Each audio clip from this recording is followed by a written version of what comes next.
Welcome back, everybody, to the Enemy's Perspective, a UteNation podcast where today we're discussing the big noon kickoff game, Utah versus Texas Tech. Joining us today is publisher of UteNation, Alex Markham, and the publisher of Red Raider Sports and host of Locked On Texas Tech, Chris Level. Chris, it's great having you on today. Thank you for taking the time. Appreciate it, Matt. Thank you for having me. Glad to be here. Interesting week for sure, and good showcase for the Big 12, hopefully. Absolutely. And Alex, always great to have you too. Always ready. We love hearing from you. So there's been some stuff going on this week. Go ahead and get us kicked off. Chris, you're my guy. All right. First and foremost. So you know what? It's been I wouldn't even say it's been the last week. There's been some fun stuff that's kind of gone on off and on, from the off season to now between Utah and Texas Tech, right? Somehow I think BYU fans decided to throw Texas Tech fans into Utah's Twitter space, and all hell broke loose, right?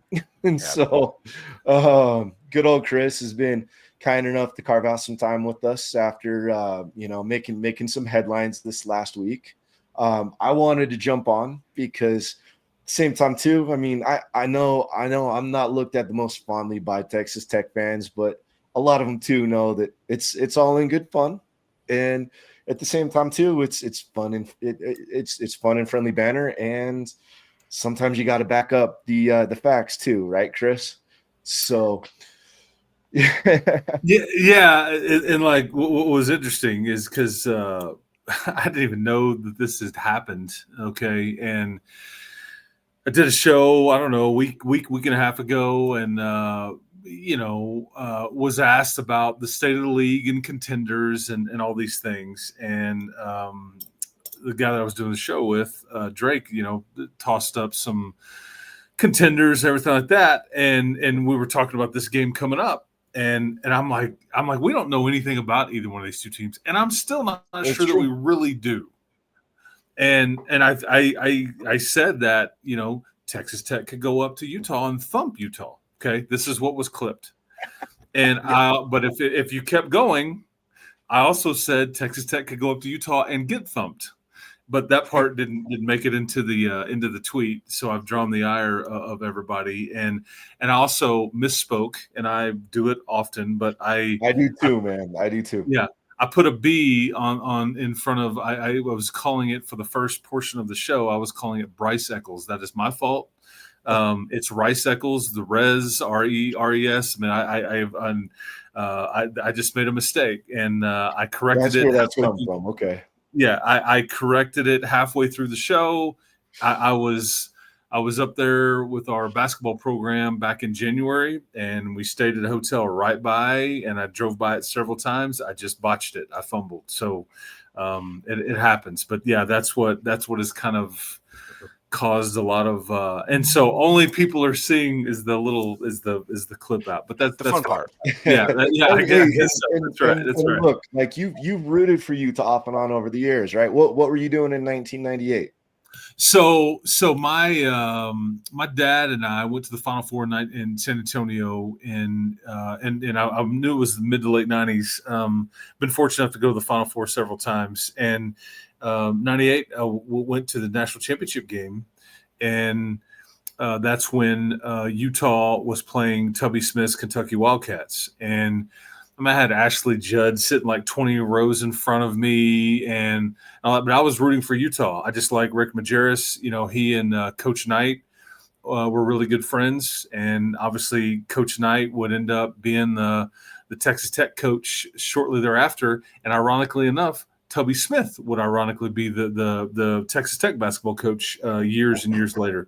So, which a young Chris Level had no idea at that time that would happen. But Kentucky won that night. But I was rooting for Andre Miller and Michael Doliak. I think I'm right there, and obviously Coach Majerus. Had a healthy respect for Coach Majerus back in the day. But yeah, that's a true story. I still have the ticket stub framed in my office for that particular night. So there you go. That's pretty cool. You'll have to send me a text with that. I love hearing that. Yeah. So pictures didn't happen.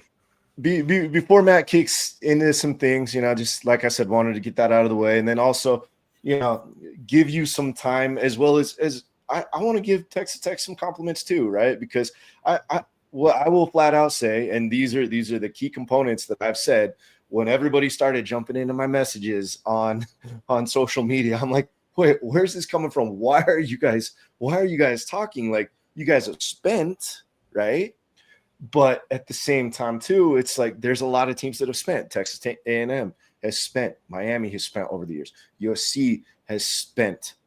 They've spent in the wrong areas and done things the wrong ways, right? So the jury is still out. Just because there's the oil money, which Texas Tech is very fortunate of, doesn't mean that it's just going to bring success. Yeah, right? translate. Yeah. Yeah, and so like when it comes down to it, and everybody jumping at me, like I was having fun with it because that's just me. I love the banner. It's like you guys have won 10 plus games 3 times in what is it, like 70 years, something like that, right? It's been It's long time. and like look, like I love it. It's all good fun and banter. I've made a lot of good Texas Tech friends from doing that, and then them understanding that it's just all in good fun. But at the same time, too, like I will fully sit back and acknowledge, like, even with the oil money, Texas Tech is building things the right way. You take a look and, Utah over the years where they were able to be successful in the Pac-12 is building from the trenches. That's something that USC never learned. Like they would, pump their fists and pound their chests and like, oh, look at us, look what we just landed, look at this, look at that. Like every time it's, Utah and Oregon fans would sit back and like, okay, how's the trenches? And that's so again, right there. This is a scary matchup for Utah. Okay. I'm looking extremely forward to this. Texas Tech has shown that they've got a lot of potential. They haven't played the right teams yet to show who exactly they are. But again, the roots are there, right? When it comes down to it, because again, I'm a firm believer of you build from the trenches, right?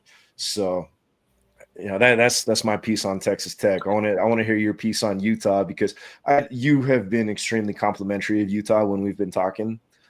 So I want fans to be able to hear that and then go ahead and have Matt kick into everything for you.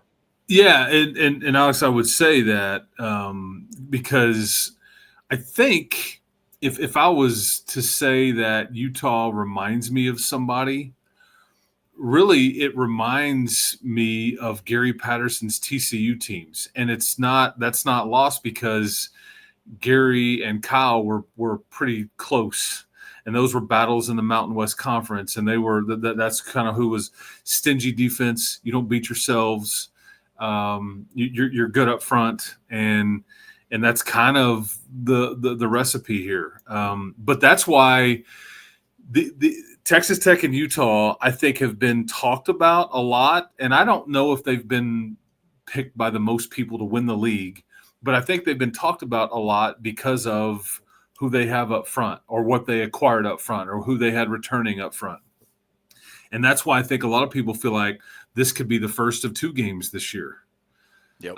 You have staying power. You have staying power if you stay healthy because you're better than most every team in the league up front, and that translates. And it's very abnormal in a league like the Big 12 to be built like that, which is why I think I hear you saying that that's why Utah stood out in the Pac-12 because it wasn't normal for everybody.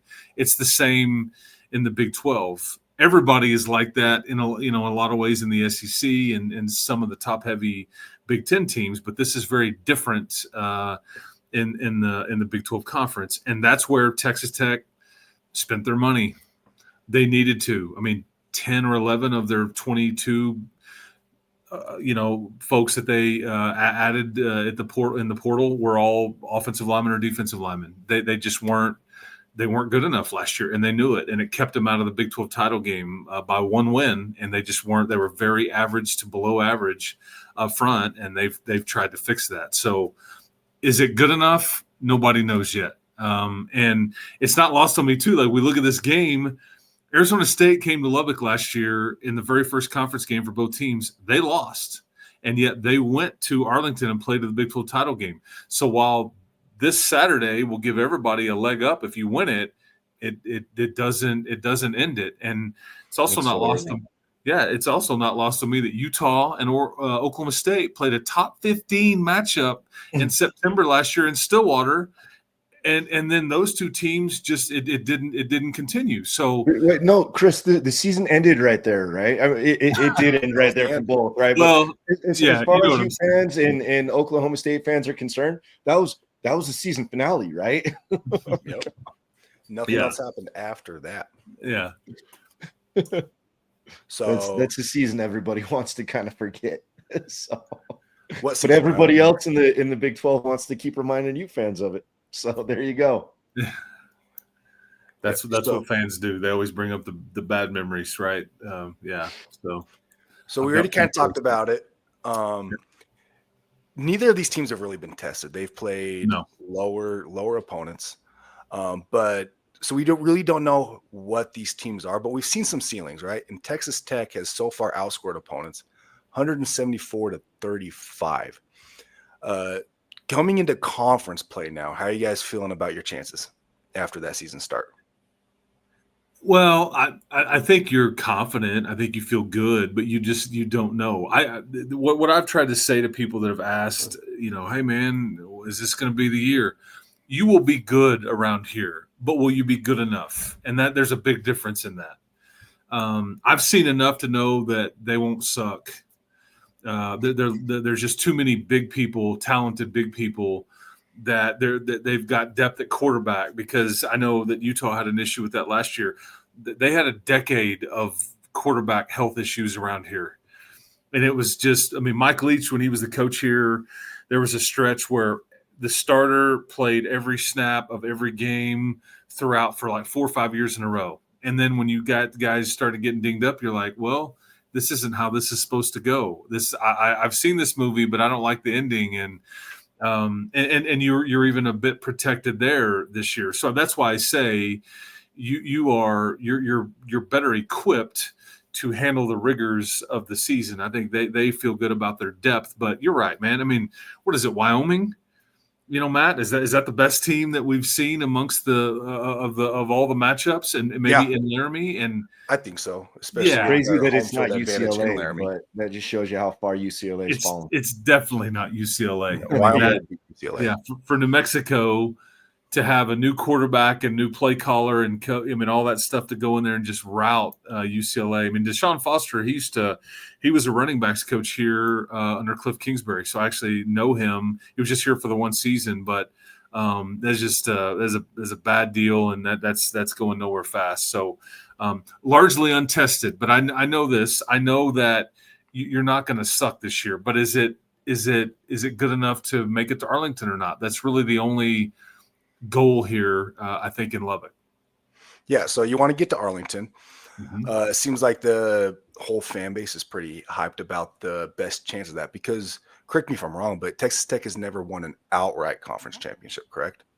Well, it's been a long time, but like in recent times, this is where what led to maybe the spending or the going for it mentality. Yep. They're frankly embarrassed around here by not having ever even appeared in the Big 12 title game. They haven't even made it there, and that's led to a lot of frustration around here, and a lot of coaching changes and lack of stability. After Mike left, when Mike was here, you were winning 8 or 9 games fairly regularly, going to bowl games, but at some point you just never quite got over the hump. You had the 2008 year where you almost did. That was back in the BCS, but no, it's and that's why when I hear some people going, it's playoff or bust, man, you got to get to the league title game first.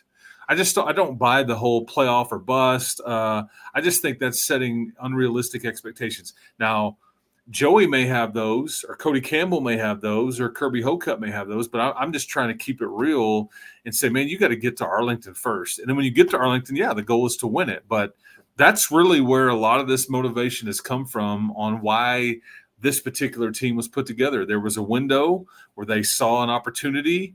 They had plenty of resources, and they tried to swing for it, and they're going to keep trying to swing for it. So that's kind of where that comes from. But yeah, you're not wrong per se. It's been, like you tied for the Southwest Conference in like '95. It's talking border conference. It's been a minute for sure. It's been a long time for sure. But Texas Tech has always been that team where, like, they're good, but like you said, there's that hump. They just can't get quite Mhm. past that hump. But this year you brought in Mac Leftwich as your offensive coordinator. What do you think he's going to bring to the table to get you over that hump? Yeah, and correct me if I'm wrong. He was he not in the conversations in Salt Lake City? I think it was because He was here briefly. Ben I had a Arbuckle. good back and forth going with your guys when all that stuff was going on. Okay, yeah, and I'm sure, yeah, that's what fans do whenever it's not the season. It's like that. Let's talk smack about recruiting or coaching hires. So Ben Arbuckle, who basically grew up and everything like about an hour away from where I'm sitting here. I think he was first choice, but I think that he was kind of maybe leaning to Oklahoma because it's much closer to home. And then I think it was, yeah, and it was Coach Coach Leftwich was in the mix, and what probably gave Tech the lean there was because of Eric Morris's relationship with Joey McGuire, and that's who Mac Leftwich had learned from. Eric Morris played receiver here under Mike Leach, and he had the Washington State ties and all that. Anyway, to answer the question, Matt, it's a new scheme. I think that there's an identity on offense around here. I would have been interested to see if Utah would have hired Mac if the pieces would have fit. I wonder who would have been playing quarterback up there, because this is not what Utah is doing on offense. This is more of a vertical choice, spread it out, and style of offense, and similar to what Tech was doing before. So they tried to add in some. They brought in another tight end. They brought in another outside receiver to go with the ones that they had coming back. It's supposedly supposed to make it easier on the quarterback to kind of go through things. And Baron Morton is a seasoned vet, and they're hoping that he can stay healthy and kind of lead this thing. But it's not lost on me that like both of these programs they have new play callers this year, and there was kind of this dance that we were all dancing. Everybody's searching for an OC, and I think probably everybody would say right now everybody won. Everybody benefited from the way that whole thing kind of worked out. Yeah, nobody's mad. Leftwich was definitely in that conversation in Utah, as was Arbuckle. But Utah got Jason Beck. Yes. And I don't think anybody's mad. It's working out great for us so far. It's been good for everybody Utah. so far. It's been fun to watch both teams' offenses. And I mean, look what Oklahoma's doing with Arbuckle too. So and John Mateer. We saw that movie up close and personal last year in Pullman, and Wayshawn Parker, I think is right, the running back that transferred to Utah. Yeah, so Taj Brooks didn't play in that game, and you had some defensive guys out. It wasn't a good night in Pullman for the Red Raiders. But this is the reason that you flipped your roster and brought a whole bunch of new folks in. So it's not just a new offensive coordinator Texas Tech has brought in. A lot of transfer talent has been brought in as well. Given all that, what position group do you think Texas Tech has that is the most well-rounded? Like on the entire team? On the entire team. Yeah, it's defensive line. And this is where they have 4 new defensive line starters. You brought in 2 what they felt like were big-time edge guys. Lee Hunter was a second-team All-Big 12 defensive tackle at Central Florida. They added him in. It was Tech or Texas is kind of what it came down to with him. And then Skylar Go Howard, maybe the most favorite guy in the locker room all of a sudden. He had a pick six or thick six, as they called it, a few weeks ago. He was on that Northern Illinois team that went into South Bend last year, and they upset the Irish. And so those are your 4 defensive line starters. And then the new coordinator, Sheil Wood, he brought one of his starting defensive tackles with him from Houston, and A.J. Holmes, and he's a backup. And he was a starter at the University of Houston last year. And, Houston had a lot of problems last year. Defense wasn't one of them, but that's why, he's here to fix it, because Texas Tech's defense was just bad, very average, very big play prone. You just get gashed. You needed one more win to go to the Big 12 title game last year, and you were up, I think, 31-14 in Fort Worth last year with like 6 to go in the third quarter, and ended up losing that game at the last minute because you just couldn't sustain a lead because you kept giving up big plays.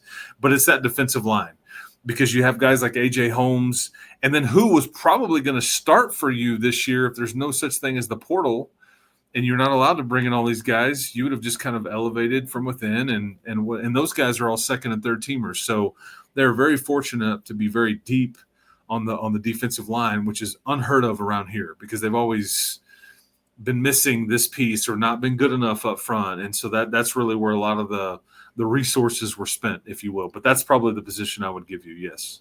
So all of those guys you brought in, they had options, right? We already talked a little bit about money and how that helps bring in that talent. But besides that, what does Texas Tech have that got those guys so excited that every single one of those guys were willing to go to Texas Tech, even as depth?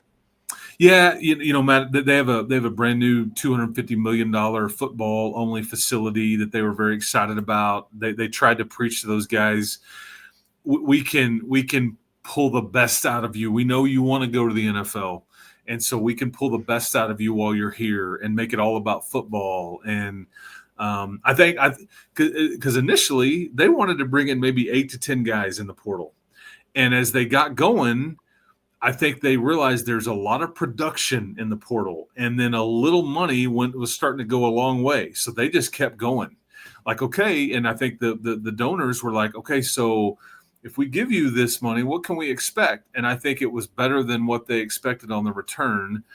And the one thing about they were very intentional about, there was only like maybe one of these players that they brought in this portal class that wasn't a productive college football player. There's some schools that have gone out and they have added big time recruits that haven't played yet, or they're buried, and then you're betting on these were all guys that they evaluated college film. These are 3 or 4 year starters or 2 year starters, and in a group, and so that was their plan. We want to have seen it before we're going to invest here, and so really, other than one DB from Purdue, pretty much everybody else was a bona fide, proven guy at wherever they were playing. And I think that's what they just kept going. And they ended up with, I guess it was 21, 22 guys. They added a couple in the spring, period. And so, and now you've got this positive outlook. So we'll see if it works or not. So far it's working for you. You have those dogs on the defensive line. Utah has their dogs on the offensive line. And I think this is what this whole matchup is really going to come down to, is the line of scrimmage. So how do you think that's going to play out with Texas Tech's defensive line going against Utah's offensive line? And what I'm most fascinated by is maybe the opposite of that. What does Texas Tech's offensive line look like against Utah? That may be what decides the game. What you just asked me could end up canceling out, or you both sides get some licks in. You have 2 elite offensive tackles for college, and I think there will be NFL people in the stands or in the press box or in attendance that will be specifically watching these matchups, because guys will, or theoretically, you could move up around, down around, or whatever. You'll get evaluated based on some of what you're going against here, and some individual film. And I think that's fascinating to me. I've been talking about that since July, because I think Utah clearly has the best offensive line in the Big 12. I think they probably have one of the top 5 in the country. I think a lot of the analytical data out there with what they put together felt like Texas Tech had one of the best defensive lines, if not the best, in the Big 12 and one of in the country. These are what NFL folks were saying. So what does it look like when they're one-on-one? Who's winning those matchups? And that will be wildly fascinating to kind of pay attention, because that's what the NFL folks will be paying attention to, I think.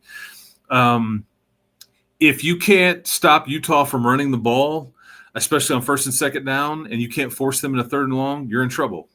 And I'm curious what Shieldwood does. Does he load the box and say, okay, we're going to play man, we're going to load it up, and we're going to try to force you to throw it, or I just don't know what. Oh, did you spy Dampier? I don't know what the games are there, and I'm just kind of, because I'm sure both coordinators on both sides of the ball, they've all held on to a few things up until now that they haven't shown, and that's pretty normal. So. But that is good on good whenever you're asking me about that matchup. So I'm as curious as anybody to see if what Texas Tech put together is good enough. I don't know if it is. I think I don't know if Utah's offensive line is just going to stonewall them, or will it be kind of leaky, or will it just be kind of, hey man, this is a straight up fight, and both sides of it are getting their licks in. I'm not real sure what we'll get. So that's why it's show and tell on Saturday morning. So you brought up the reverse of that. Texas Tech's offensive line covering Utah's defensive line. Utah's defensive line so far this year has had a heyday. John Henry Daly alone is at 5 sacks so far. But Morton has taken some hits this year. There was a pretty brutal one week 1 to his knee that luckily it looks like he's bounced back from. But even against Oregon State, it looks like he was getting hit a lot. How do you think your offensive line is going to stand up to Utah's attack? Yeah, he got sacked a few times, but then there were other times against Oregon State where he had all the time in the world, and he did get hit versus UAPB. You had a linebacker late to pick up the blitz, and it looked very scary, and everybody was like, "Uh-oh!" And bad. it was a calf muscle is really what ultimately was the injury. He played last week and ended up being fine. And he's just, I think, kind of gotten better. He threw for, I think it was 464 last week, which I don't think anybody's thrown for more yards than that in the country to this point. So he's been good. And like the debate around here this week has been like, Morgan Scalley, because the thing about Utah under him defensively, I think that they have allowed 15 points a game on average in the last 4 years. It's like one of the top 5 home defenses in the country. Yeah. And they typically play a lot of man and just say, you're not running the ball today. There's going to be a zero blitz mixed in. I remember watching some of the Caleb Williams games with USC, and it's like Caleb Williams, like, here comes the house, and it didn't work well for Caleb. But do they play zone? Do they play man? Do they try to load it up and dare you to run it? That's what I would do if I was them. I would probably play the keep it in front of me and make this team run it. There's been some questions if they can run the ball. They're starting would have been starting running back is out for the year, and Quentin Joyner. He got hurt in August, and so you've got 2 true sophomores. They're very talented. They're just young. And then there's, can you run it when you want to? I don't know. I've asked the same question aloud here in town, and it's different when it's Oregon State or Kent State or whatever versus when you're going against Utah. So I'm not real sure. But that's, again, game within the game. Kind of fascinating to see kind of schematically like what that looks like. Iowa State does something very similar.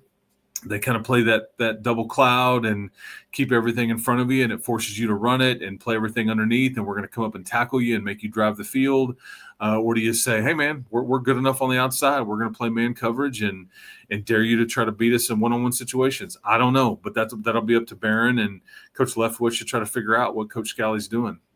So if Utah's able to shut down that running game with your inexperienced running backs who do have talent, how do you expect Barron Morton to respond to getting more pressure than he's had this year? Well, good question. They do have a lot of weapons. That's part of what they brought in. They have 2 legit outside receivers, a legit slot guy. They brought in a tight end that was really good named Terrence Carter. So good question. Because he hasn't really been pressured or tested much. I mean, he hasn't played in the second half of 2 games and didn't play, but barely the third quarter or some of the third quarter last week versus Oregon State. So this is a different deal, and they know it. They know road environment, conference game, all the stuff, and a lot of talent. So, and it's not lost on me that both quarterbacks will be dealing with this for the first time. And that, how does the coordinator adjust play calling when it gets tense? Are we going to be more aggressive? Are we going to be conservative? What all are we doing here? And I don't think either quarterback really knows how because they haven't been in these situations just yet. So I'm curious to see kind of how Coach Leftwich and Barron Morton handle that too. If if it's a one-score game, late in the third. What does that look like exactly? Because I fully expect this to be a one-score game. Most Big 12 games are. I think, what was it, like 42, 43, 44%, something like that, of all conference games last year in this league were. So odds are half the games are going to be a one-score game, and this very well could be one of them. And Vegas sure thinks so. Chris, just to interject, and one thing right there as well is, Utah, with as bad as they played last year, they were in a lot of really close games. It was literally quarterback play is what would have flipped that season around for them. That's what a lot of people don't always realize. They just look at the win-loss record, right? But you mentioned the adjustments. I think that's a crucial thing in this game because, again, you also mentioned how so many games are close. I expect this to be a close game. At the same time, too, you very well could see one team or the other get hot on something, get fortunate, and then they get just enough cushion, and then they're able to run with it. You just don't know. But I fully expect this game. I expect the winner of this game to come down to which coordinator and which head coach makes the best adjustments at halftime. Yeah. Yeah, and you could say which quarterback plays the best. You could, like which special teams doesn't make a mistake and makes their kicks that they're supposed to. I mean, there's all kinds of, in a close game, and it all matters, because this is a clash of styles or contrast in styles. I mean, Texas Tech's going to want to play fast. They're going to want to play a lot of tempo, and I think Utah is very intentional. They want to try to punch you right in the mouth and check your jaw, and then stick with it and see if you can hold up to it over a full 60 minutes. So you're right. I mean, that's because if you're Texas Tech, you want to get a lead and see how Utah, if they have to play fast or have to play catch up, what does that look like? In theory, that's what you'd want to do. May not be able to do that at all, but that, in theory, that's exactly what you're looking for. So anyway, it's a fascinating game. It's good for the league that I think that you're getting, because we're all fighting for relevancy here, man, nationally. There's not much of this that's going on that the country cares about. This is one of the games that's caught people's eye nationally. And, I don't know what Utah was thinking when the Pac-12 was breaking apart, but Texas Tech's been in a position on multiple occasions where you're not sure what the future looks like, what league you're going to be in, who's going to be in it. And I just think this is a good one for the Big 12 and all those things. So I guess we'll see what we get. So you talked a little bit about quarterback play. One of the things that Utah's really excited about, Devin Dampier, is he came from a place New Mexico, that did not have a great offensive line. Even with that, he was only sacked 4 times last year. I think we've seen some really good things with him under pressure, being able to extend that play. So do you think you guys will get a sack tomorrow? Yeah, well, good question. Depends on how many times does he carry it 10 times, 20 times, 5 times? I mean, because I think that some of the analytics would say that he scrambles 22% of the time. And so it's a good number. Yeah. So basically once out of every 5 times that he drops back, he's going to end up, extending the play or scrambling around, and he's extremely difficult to get a handle off of. And I know he's going to Ryan Davis more often than not, his former teammate at New Mexico, when he is scrambling around. I think Ryan Davis has been very good in helping him be an outlet there for whatnot. Are you getting a sack? I'll say yes, but hell, I don't know. I have no idea. I mean, that's just a guess. I mean, here's the thing with that stuff too is, he's extremely difficult to sack, but at the same time too, Texas Tech has the athletes on the defensive line that it's going to be a little bit more difficult maybe for Dampier to be able to do those, Houdini maneuvers that he does and run around and just cutting at all those angles. So, and that could bite him at one point in the game. So those are all interesting things just to, layer together and see, what ends up happening. Yeah. And one guy that we haven't, so much has been made about the portal guys, and I understand it, but because Barron's a returner, But one guy that is back here, he may be their best overall football player, and he's a middle linebacker, Jacob Rodriguez. He was the Big 12 preseason Defensive Player of the Year, and he's just got a lot of IQ. And I'm is he the spy? Do they even do that? What does he look? Because I think he factors in heavily in this game, good or bad. If he plays well, you'd have to feel like you like. But if he can affect the game, or he's taken out, or if he's not, if he's just not a good game for him, then I would be very concerned about Texas Tech's chances there. So that's certainly somebody with the mobile quarterback that I think you have to bring up, because does he neutralize it, or does he get beat? And I think that's worth pointing out. But he is certainly very good, or has been. Okay, I think we've covered pretty much everything here. We already talked about we expect this to be a tie game. So does Vegas. The over-under right now is at 57.5, and the spread is averaging right around minus 3.5 for Utah. Do you have a prediction based off that for us? Well, I do the broadcast, so I'm going to try to keep it professional and not give you a prediction, just because I'm on the call and everything like that. I will say this: I don't know what I thought the over-under would be. I personally feel like in some ways points will be at a premium. Maybe I'm overthinking that. Maybe I'm not. I don't know. But that, because I've seen some 73s and 78s in my day with Texas Tech involved with over-unders, to where you're just in a shootout. And I don't know. Is it a game in the 20s? Do you have to score 31 to win it? Do you have to score? Is 21 enough? I don't know. I just don't know. And that's what's fun about this matchup. But I know that both teams are probably excited about a meaningful matchup and finally conference play getting going. You got all the scrimmages out of the way, and away we go. So, and then it'll probably come down to some kicker. We talked about all these big people and these quarterbacks and these coordinators. It'll come down to who can make a kick or not, or a turnover. Or a call by a bad Big 12 official. I've seen plenty of those in my day too. So who knows? I'll say this. So the one thing I've said on two of the different things that I've done over the last few days is I'm predicting 31 to 27 Utah. It's going to be a tight game, just like you were saying earlier, right? Yep.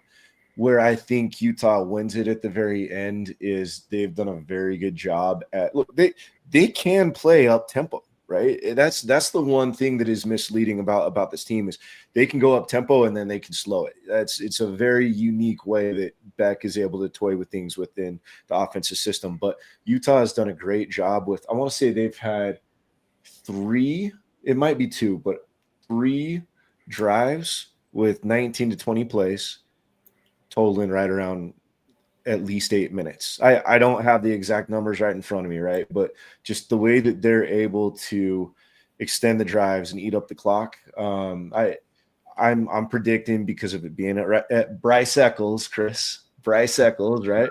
Screwed that up. We got to have some fun with it. So with it being at Rice Eccles, I'm predicting that Utah is going to be in that position to be able to have one of those drives and squeak it out at the end. It's going to be uncomfortable for both sides at the end, but it's also going to make a hell of a national game. It's going to put the Big 12 in a nice spotlight, and it's going to be a big win for whoever pulls it off. Well, we'll see what we get, man. But you guys were very kind to host me here. Hopefully, I didn't piss off any more Utah fans than I already have. Which not today, I don't think. Again, it was not, out of context. The little random Twitter account that clipped me. But anyway, all good, man. That's part of it. If they've got a problem with you going forward, they got a problem with me, my friend. So okay. You're good people.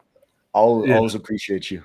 Hey, man, appreciate you guys. Very good luck. And we'll, you know what? Well, let's say we try to do this again in, late November, early December, if this is a matchup, the second of 2 matchups. Championship special. Yeah, that's Hope right. so. Look That's forward right. to it. Again, Right. Chris, thank you so much for your time. It was a real pleasure having you. You got it. Thanks, Matt. Thanks, Alex. Yep. Thank you. Thank you so much to everybody for listening today. Please like and subscribe and stay tuned for more Ute Nation podcasts and coverage.